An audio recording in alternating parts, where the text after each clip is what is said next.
5A and 4A Southern Idaho conferences feature 20 of the largest schools in Idaho.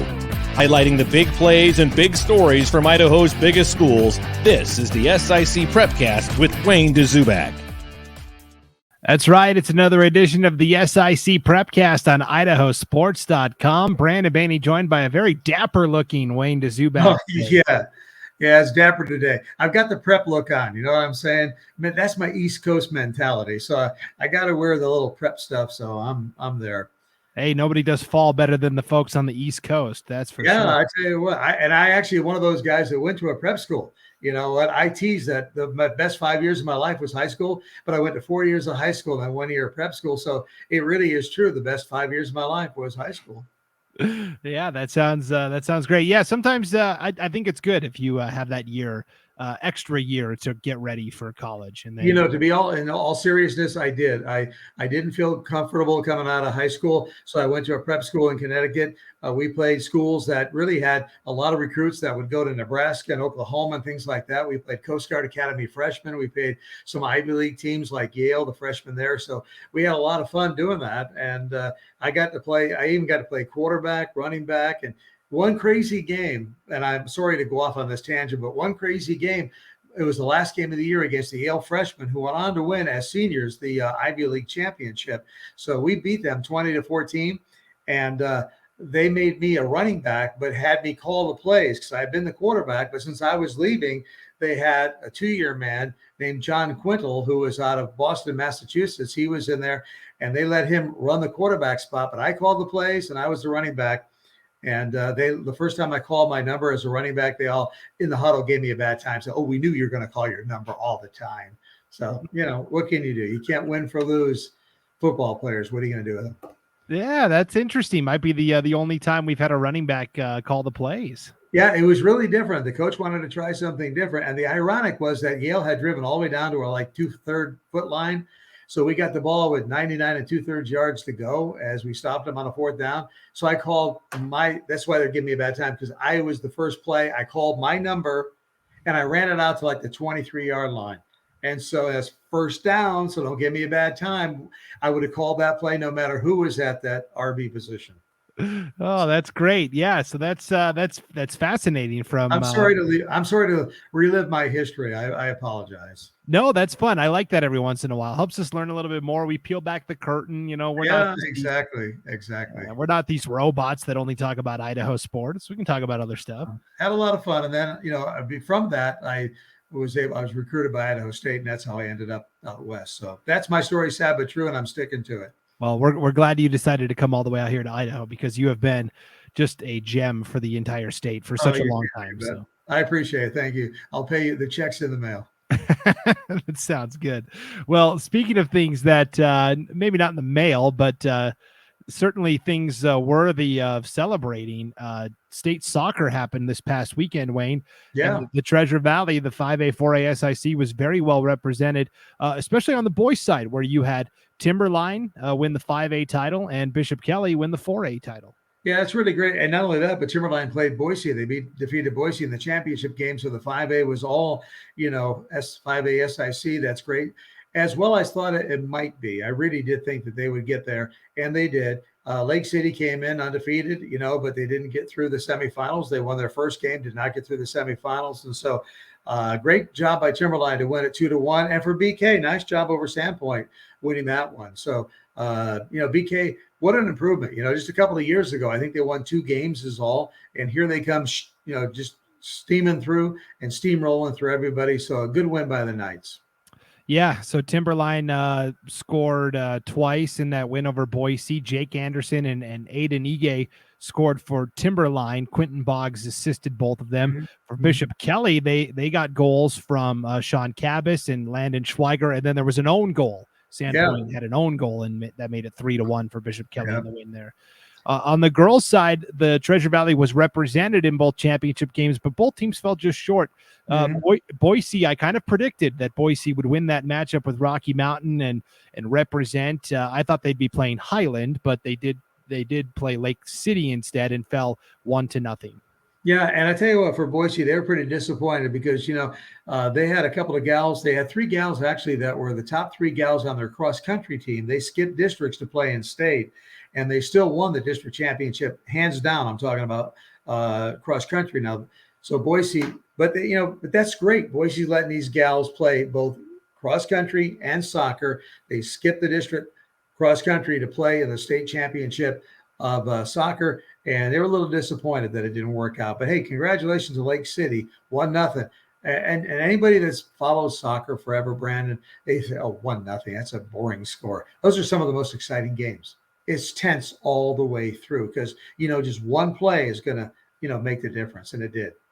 Yeah, the game-winning goal wasn't scored until only 3:29 was on the clock in the second half, so it was scoreless for almost the entire match. Yeah, and I guarantee you, a lot of tense moms and dads just sitting there going like that, Yeah. Yes. Yeah. You mentioned the Smith sisters. Logan Smith is a senior. Yep. Sammy Smith is her younger sister, a sophomore. Logan has committed to play college soccer at Stanford next year. Right. So, and Sammy is such a tremendous runner. She was one of the best distance runners last year as a freshman. So yes, Boise High, very talented female athletes showing their versatility there. And you got to hand it to the coaches to do a shearsy, you know what I mean? To share these guys. Cause I guarantee you the cross country team wanted them, but turned out they didn't need them. They got it done. They won the district championship as they go into state. So that's right. And then they'll be able to compete at state now as well, since the entire team qualified. So calculated risk there from Boise. It was, but they made it. Yep. And then the 4A championship, Valley View, the 4A was kind of crazy. There were some upsets and some stuff. And we thought Bishop Kelly and Twin Falls in the semifinals was going to be fantastic, which it was. Twin Falls won in overtime over BK. And then Twin Falls defeats Valley View in the championship 3-0. Yeah, just a great job by Valley View to get where they needed to be. I mean, that's a great season when you're not expected to be there, but yet you get there. I mean, what a great season. And Twin Falls, just what a great season they had. And, they obviously came to play on championship day, putting 3 goals in. Yeah, it was very impressive soccer action. And now we turn the page to state volleyball, Wayne. It's all happening up north in Coeur d'Alene and Lewiston this week. Of course, we've got the brackets that we'll put up on the screen. So if you're watching the video of this on IdahoSports.com's YouTube channel or Facebook page, you'll see the brackets and be able to follow along. If you're listening to the audio only on IdahoSports.com or wherever you download your podcasts, try to follow along as best you can. You can find those brackets on the homepage at IdahoSports.com, all those state volleyball and football brackets, and we'll be updating those in real time as we get results. So check back often for updated brackets there at IdahoSports.com as well. Let's start at the 5A level where, I mean, this is almost like the coronation ceremony, right? We talked about Skyview, just so dominant.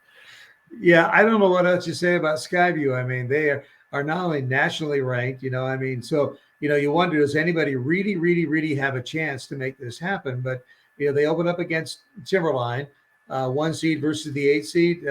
I just got to go with Skyview all the way through. I don't know who else. Post Falls is a 2 seed, but and they're good. Anything can happen, but Skyview has just been the standard all year long, Brandon. I've got to go with them. Yeah, so Skyview's the number 1 seed overall, playing a district foe, number 8 Timberline in the first round. These are all seeded now according to Max Prep's rankings. Eagle is the 4 seed. They'll play 5th seeded Thunder Ridge. I like Eagle there. Madison is the 3 seed. They're playing 6th seeded Mountain View. Ready for this, Wayne? I think Mountain View could be a surprise team to get all the way to the championship. Really? I'll be darned. Yep. I think Mountain View has really good potential as the 6th seed, and then two teams from up north play each other in the first round. Number 2 Post Falls, number 7 Lake City. But like we talked about for Skyview, I mean, this is their deal to lose. And yeah, I agree. Now Post Falls being the number 2 seed, the tournament is being played in Coeur d'Alene, so they're right there at home. They don't have to really travel. They can sleep in their own beds. They've got all those positive things going for them, Brandon. So, I mean, Post Falls could maybe pull an upset, but I don't know. Right. I still like Skyview all the way. I do too. And I think Post Falls could get to the championship. I think Mountain View could get there, but ultimately, this is Skyview's deal to lose. Yeah, I agree. If we look at the 4A bracket, Right away, you'll see Nampa as the number 8 seed. They have to play top-seeded Wood River. That's going to be a tough matchup for the Bulldogs. Wood River is very, very talented this year. Columbia won the district as the 4 seed. They're going to play Moscow, the 5 seed. Check this out, Wayne. Moscow was playing Lakeland in the district championship up north. Lakeland was the favorite. It went to a 5th set. Lakeland was leading by 8 points in that 5th set, and Moscow rallied off an 8-0 run to close it out and upset Lakeland to win the district. That's why they play them.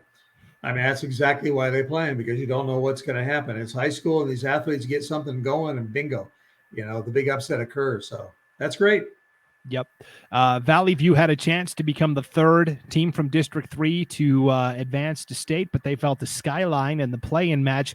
And congratulations to Skyline. It's their first trip to volleyball state since 2006. So that's great. Yeah. Yeah, very exciting for Skyline. So here, Columbia could match up with Wood River. I like that matchup in the semifinals. That would be tough for Columbia, but nothing's impossible. So we'll see how that bracket ultimately shakes out for the 4A state tournament. But Skyview and certainly maybe Columbia have a chance to bring home some hardware from state. So and I like what you're saying right there. I think those are the teams to watch for sure. The other thing I just wanted to bring up real quick, don't forget about cross country state is this week as well. And at Eagle Island State Park, they're going to have, the 5As coming up on Friday. So that's going to be kind of fun there. And I found something interesting out about Rocky Mountain 5A team. They're ranked in the top 10 in the country, right around number 7. And they've been invited to a tournament in Alabama. So they're in November. So when they get done with state, they're going to go down and compete with some of the best in the country because they're a number 10, top 10 team. They're going to go down there and compete. Real fast teams will be there to be down. I don't know exactly where in Alabama, but Alabama, they're going to go down there and they'll probably run all over the state. You know what I'm saying? But that's exciting news for the Rocky Mountain Grizzlies. That is so awesome to hear. This will be the boys and girls, or just the boys? Just the boys. Yeah, just the guys team. Yeah, the gals are struggling. Not struggling a little bit. They finished 2nd in district, but they finished a long way behind a Boise team that was minus their 3 top runners. So that once those 3 top runners come back from soccer state, I think it's going to be tough. But yeah, the Rocky Mountain girls are good, but the Rocky Mountain boys right now are one of the top 10 in the country. Yeah, I think the Boise girls overwhelming favorites at 5A cross country, and Rocky Mountain I think could get pushed by Idaho Falls. Idaho Falls has a great sophomore, Luke Athey, who has had the top time for some time in the state of Idaho. So that'll be a fun matchup. We will have a preview of the state cross country meets, not just the 5A, but the 4A, the 3A, the 2A, the 1A, all of that from our great cross country and track and field writer, Marlo Herford. That'll be up on the website probably Thursday. Okay, so and she's going to break it all down, the contenders and the teams to watch and the runners to watch. And so stay tuned for that on IdahoSports.com, our cross country state preview. That's pretty cool stuff. I mean, that's good. And you know what? I got to congratulate us here at IdahoSports.com, a little pat on our own backs. We've done a couple of cross country meets this year, and it's been fun to do. I mean, it's been kind of an interesting thing, a lot of good comments. And so hopefully that means more of the same down the road. Yes, I will say I got to see Rocky Mountain. They came over to compete in the Tiger Grizz invite in Idaho Falls and won the team title that day. So I know how good Rocky Mountain is on the boys' side for sure. So, yeah. All right. Well, before we transition to football, let's step aside and take a break. The SIC Prepcast is brought to you by DL Evans Bank. This is community banking, and we'll come back and start diving into these football brackets and talking about all the matchups, Wayne, and all the crazy stuff that happened last week. Good. Sound good? All right. So we will be back in just a moment. You're watching and or listening to the SIC Prepcast on IdahoSports.com. Wherever you are, DL Evans Bank is right there to help. From applying for loans to opening new accounts and signing documents, personalized service is just a video call away. This is Bank Live with DL Evans Bank. This is community banking. It's the SIC Prepcast on IdahoSports.com. Brandon Baney alongside Wayne Dzubak as we now transition into what happened in football this past week. Let's start with those cross-divisional games. We can just kind of recap very quickly what happened. Basically, the SIC had all of the cross-divisional matchups with the right division and the river division, and playoff berths were on the line. And if you looked at just the seedings, you would say, wow, there were some upsets. But I think you and I both know that the divisions weren't evenly stacked this year. The Foothills division had a lot of good, solid teams, and that bore out. Yeah, it really did. And I think to start with that, let's just start with the 5A championship game on Friday night between Mountain View and Rocky Mountain, because I'll tell you what, Mountain View undefeated on the year. They won that game 26-6. They got her done once again. Quintez Evans with another fantastic game for Mountain View. 36 carries, 185 yards, 3 touchdowns, just got the job done. And Mountain View 9-0 on the year. Rocky Mountain 7-2. And guess what, folks? The only 2 losses that Rocky Mountain had were both to Mountain View. First time in history that Mountain View has been able to beat Rocky Mountain twice in the same season. And I mean, I don't think Rocky Mountain for a while had 2 losses in about 4 years, And Rocky Mountain's still a good football team. But boy, I was really impressed with Mountain View. And both those teams get a bye first week out. Yep, 26-6. The Mavericks turn back Rocky Mountain. They're 9-0. Rocky 7-2. So then you had these other cross-divisional matchups where other at-large playoff bids could be clinched. There were 4 contests. The first one was actually on Thursday night, Wayne. It was a game that you were at, Skyview against Bora. And this is what I was talking about the Foothills division being a lot tougher than the River division this year, because you had Bora, the runner-up, the second-place team from the River division, get absolutely boat raced by Skyview, the 5th-place team from the Foothills division. Skyview won 41-14. And that thing wasn't even close. It started off from the get-go. I mean, Bora had a couple of occasions. Here's how the night went for Bora. They had a 1st and goal from the 6-yard line, and McCarney threw an interception.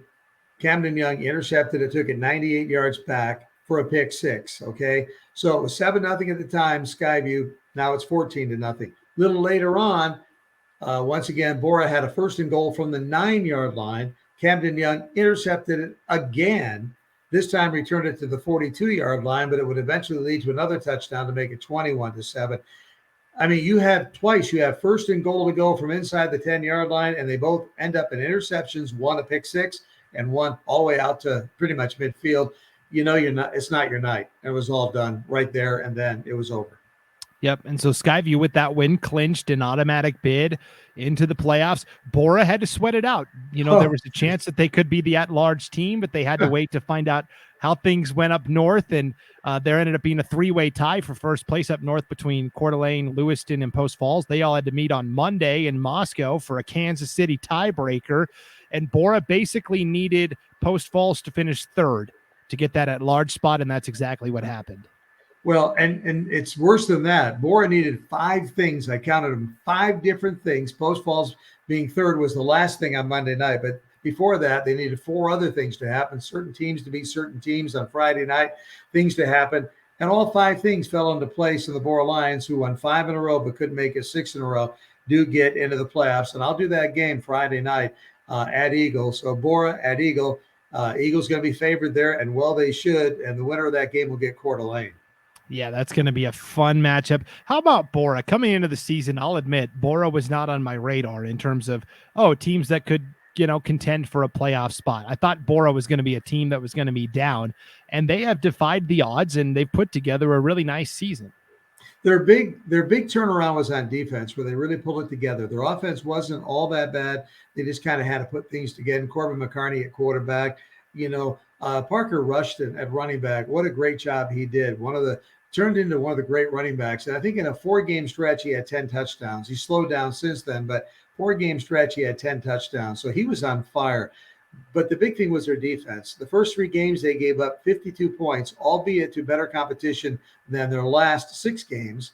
But in their first 3 games, 52 points a game. The last 6 games, 22 points a game. So they really turned it around. And again, I say the first 3 games were against the Mountain Views and, some of the big teams. So, yeah, you're going to give up some points there. But they got much better, and I think they have a chance against Eagle, but it's at Thunder Stadium. Eagle's always good there. So, my pick on that one is Eagle to advance to take on Coeur d'Alene, who got one of the first-round buys. Yep. So, congratulations to Bora becoming the 7th team from the SIC to qualify for the playoffs. I talked about last week, I kind of lamented the fact that Timberline, by finishing fourth and in their division and beating Skyview, right? So Timberline finished fourth, Skyview finished fifth. I said Timberline actually got the tougher draw by finishing fourth because Capital lost to Bora.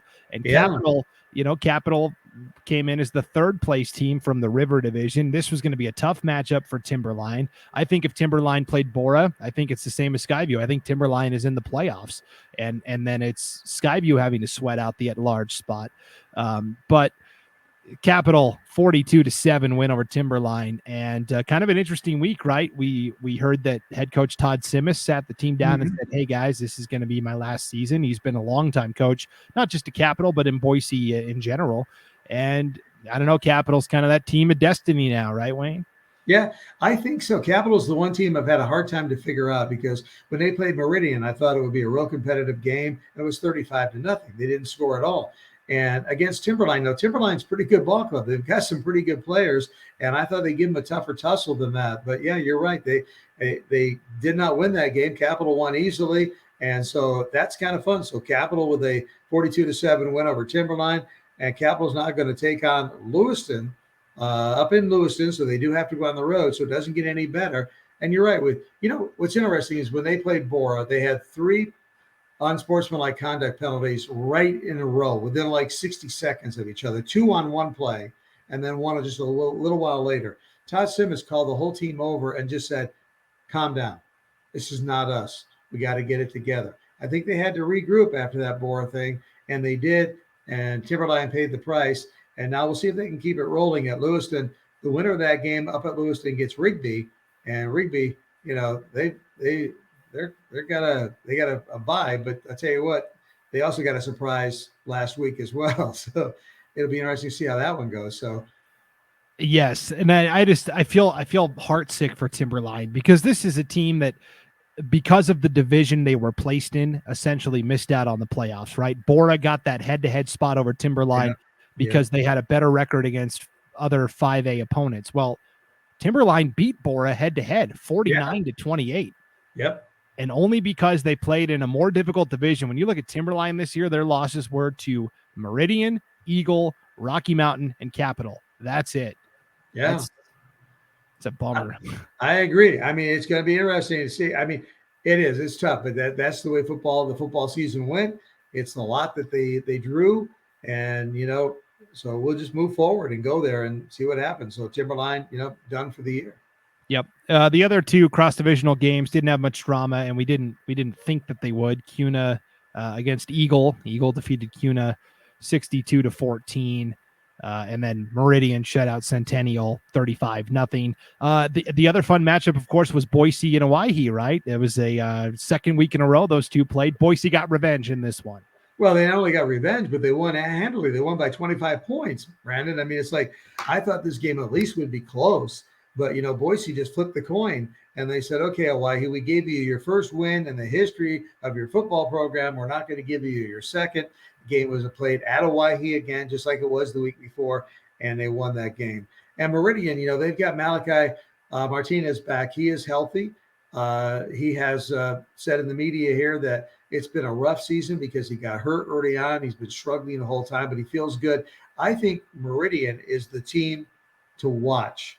I'm not predicting they're going to win the whole thing, but they could mess it up for somebody else. I think right now with Malachi Martinez back, with his brother, who's just a freshman, as backup, but with Malachi back, this is a different team. They're at full strength right now, Meridian is, and they, of course, play at home in this game. So it's going to be interesting to see how they do. They host Madison, so Madison's got to make the trip over here, and the thing of it is, it could end early for either of those because the winner gets Mountain View right off the get-go. That's right. So, yeah, let's talk about that with Malachi Martinez back healthy now. I would be very surprised if there wasn't at least some package where both Zeke and Malachi are both in there. So you don't know which guy's going to run or who's going to throw it, who's going to do what. I think that would be a fun package for Meridian to put in. I agree. And you got to remember, if Meridian can hold off Madison, you got to remember the first game of the season when Meridian played Mountain View, 14-13, Mountain View won it. That was it. And Malachi Martinez got hurt on the last series. So when Meridian went for the win, where they actually ended up trying to kick for the field goal, they had their backup quarterback in there. And so, and it wasn't Zeke, because at that time they hadn't played Zeke. They didn't know he's a freshman. We're talking ninth grader. When you see his name on the roster, it's got a 9 next to it, ninth grader. So they weren't about to put him in that situation. So they put the backup quarterback, who was arguably their third string quarterback, if you will, because the very next week they went with Zeke. But the bottom line is that they were without Malachi in that very big series at the end, where they ended up trying a 32-yard field goal and just missed it wide left. And I actually thought it was good. But yeah, well, we talked about that, where something with the hashes, right? It was on the exactly. It's on the left hash mark with a right-handed kicker, right? Right-footed kicker. Right-handed would be pretty interesting, but right-footed kicker. Yeah. So let's look at this bracket, Wayne. You've kind of been teasing how you think it might go here. This is the 5A bracket. Mountain View and Rocky Mountain get the byes, as we talked about.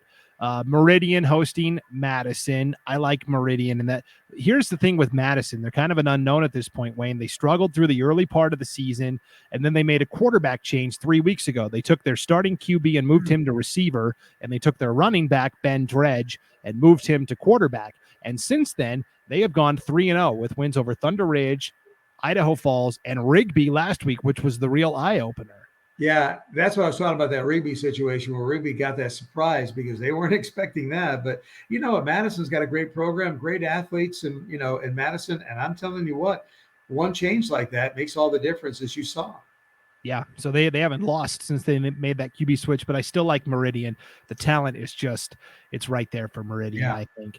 You mentioned Capital having to travel to Lewiston. That's going to be a tough one. That's a long trip. Capital hasn't had to make a trip longer than 20 minutes this year, Wayne. They've been in that Boise metro area, so this is going to be their first true road test. Lewiston is a team that's licking its wounds, right, after they fell to Coeur d'Alene twice, essentially, in the last 3 days.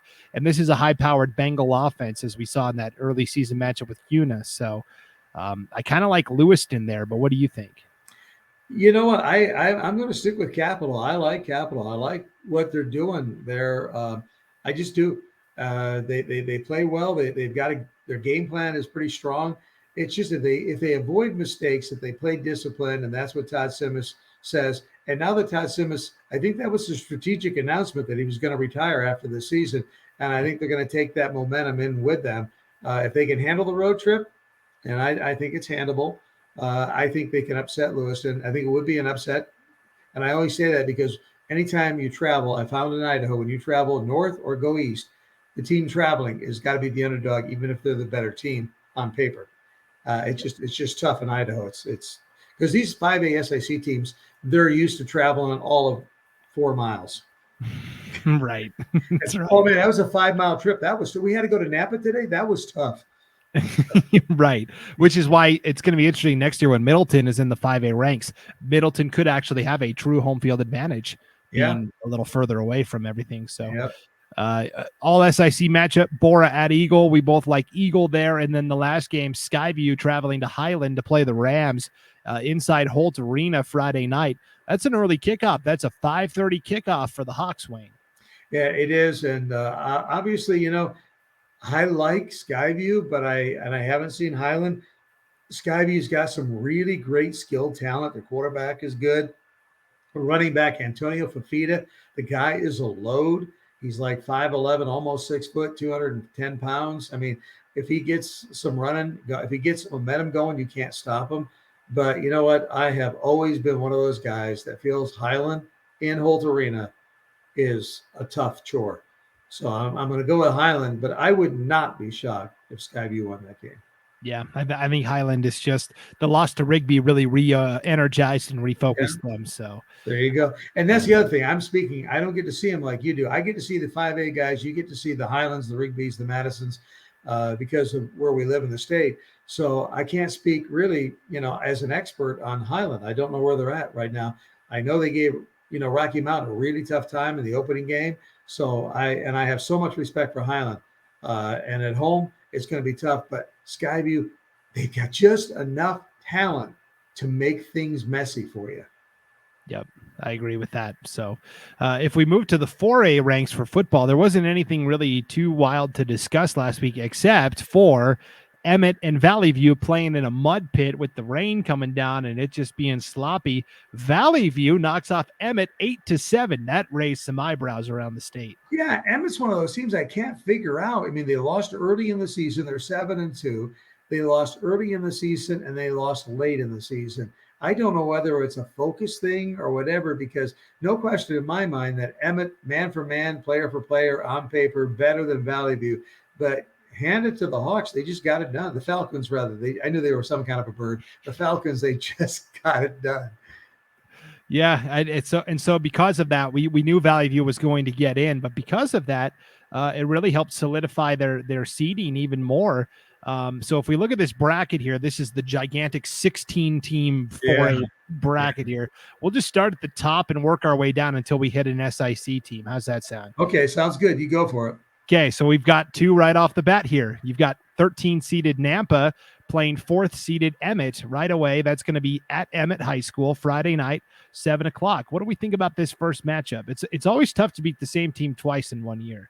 Well, I really think it is. Napa's coming off a 69-16 win over Caldwell. They're coming off a couple of wins in a row. They pulled a big upset 2 weeks ago. Yeah, I think Napa, remember I always said this, I've said this every show almost, that they were my 4A dark horse at the beginning of the year. I thought they could make some noise at the playoffs. Well, I'm telling you what, they're in the playoffs now. Could Napa beat Emmett? And Emmett's coming off that loss to Valley View 8-7. Is their confidence shattered? Do they have it back? Do they feel like they can be the Emmett Huskies that, they were early in the year?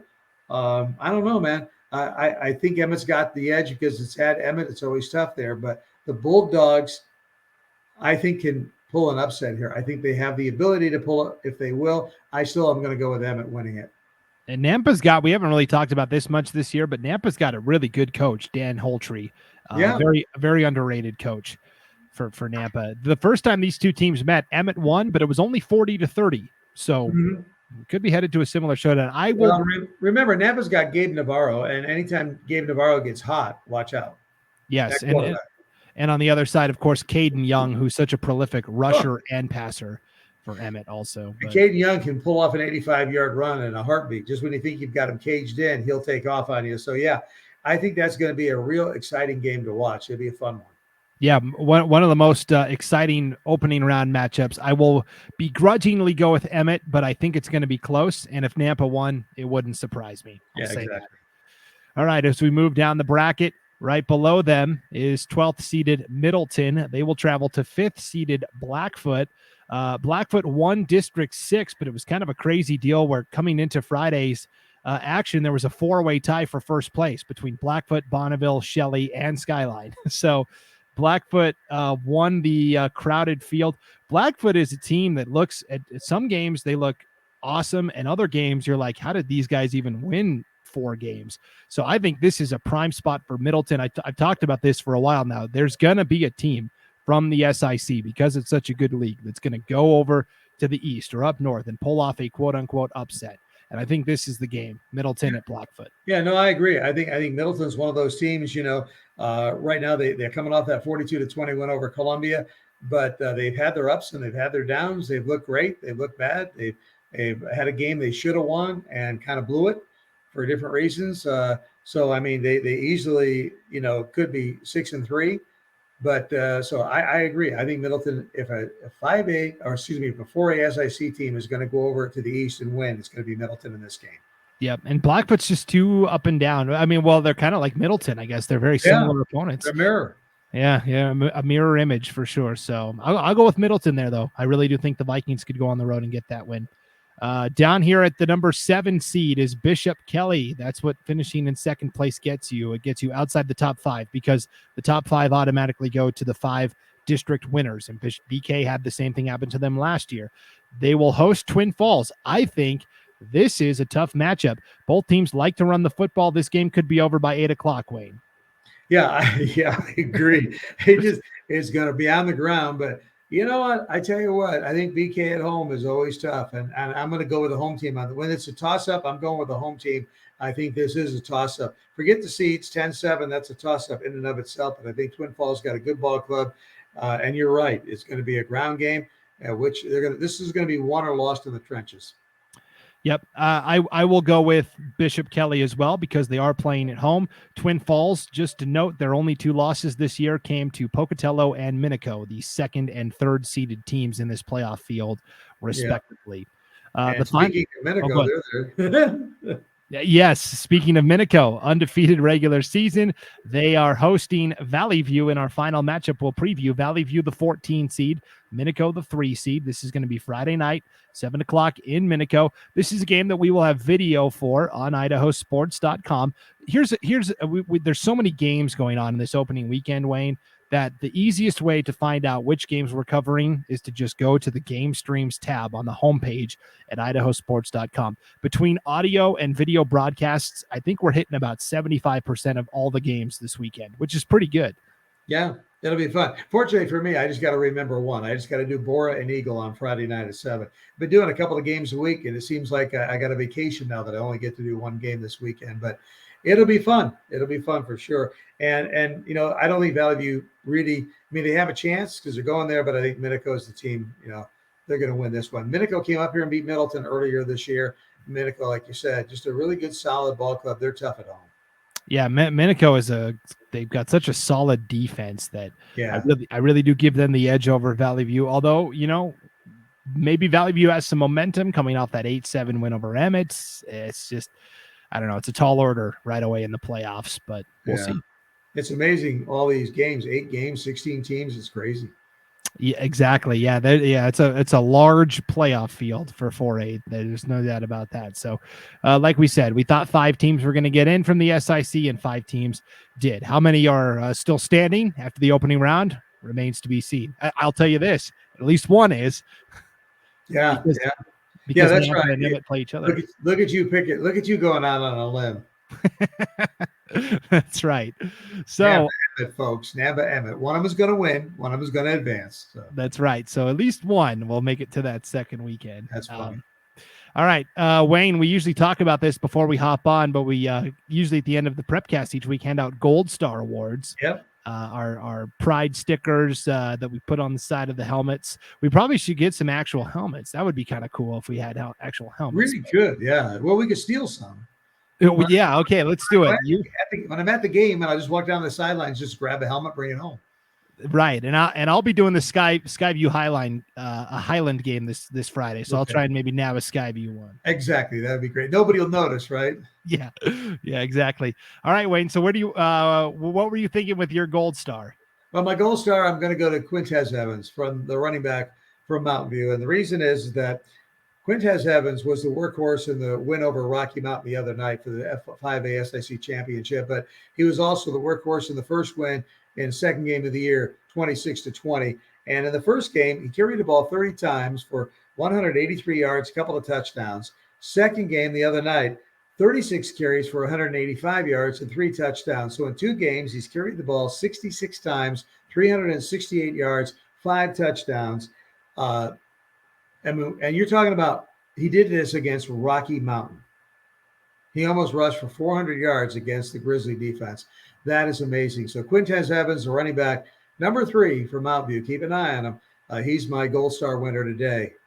I mean, I tell you what, I just that combination there was just amazing, and the consistency with which he did it. 183 in one game, 185 in the other, 5 touchdowns total, just blew me away. Yeah, that's kind of an underreported story this year is Quintez Evans. Last year, he was a starting wide receiver for Mountain View, and they had a really good running back who had been starting since his sophomore year, Leighton Smithson, and Leighton Smithson was supposed to be a senior this year. Well, he and his family moved out of state. I think they moved to Washington. So all of a sudden, you had this kid that you were counting on. He's not there. They move Evans from receiver to running back, and it's been tremendous for. Yeah, the rest is history, man. He has just taken over, and he has been a workhorse. So he's my Gold Star. That sounds good. Well, I'm going to give my Gold Star to a guy from Skyview. You talked about him earlier in the Prepcast, Camden Young.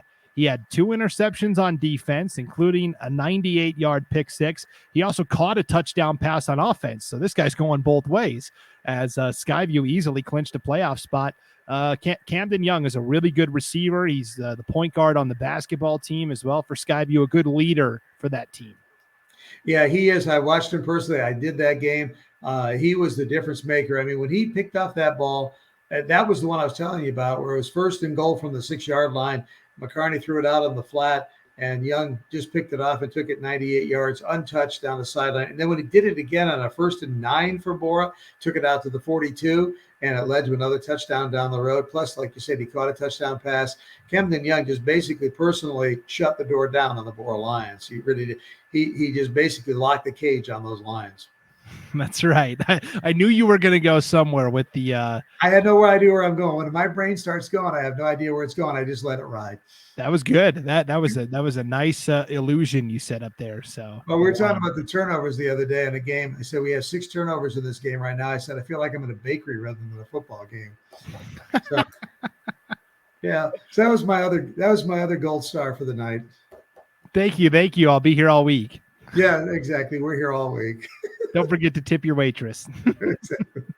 20%, no less. Yeah, that's right. Well, all right, Wayne, I'm very excited. The opening weekend of football postseason is here. State volleyball, state cross country. Again, next week, we are going to have plenty to talk about here on the SIC Prepcast. Have fun at your game on Friday night. What's that? I said have fun. Have fun at my game. Okay, yeah. No, I always have fun at those games. You bet. I'm ready to rock and roll. I don't think Bora can pull the upset, but not against the Eagle. But I tell you what, it's going to be a fun game to do, and I'm looking forward to it. You were a little taken aback there. I was going to say, well, you could have a rotten time too, I guess. Whatever. Well, I actually didn't hear you. I was like, what did he say? But, the technology slipped for just a second. That's all right. That's totally fine. So thank you for tuning in to the SIC Prepcast. Brought to you by DL Evans Bank. This is Community Banking. For Wayne Dzubak, I'm Brandon Baney. We'll see you back here next week for another edition of the SIC Prepcast on IdahoSports.com.